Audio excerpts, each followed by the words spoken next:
Hello दोस्तों, मैं आज आपको Grilinctus DS cough syrup के बारे में बताने जा रहा हूँ। इसको किस कंडीशन में यूज़ किया जाता है। दोस्तों, आपके गले में बहुत ज़्यादा दर्द हो रहा है, सीने में कफ जम गया है, आपको बहुत ज़्यादा ड्राई कफ हो रहा है, नाक से पानी आ रहा है, छींक हो रहा है, आपके गले में बहुत ज़्यादा इन्फेक्शन हो गया है, ये बहुत ज़्यादा आपको ड्राई कफ हो रहा है, सूखा खांसी हो रहा है, इस कंडीशन में Grilinctus DS cough syrup use किया जाता है।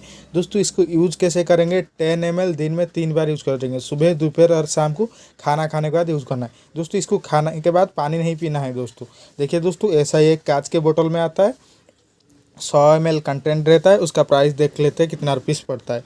दोस्तों 100 ml को 126 रुपया पड़ रहा है।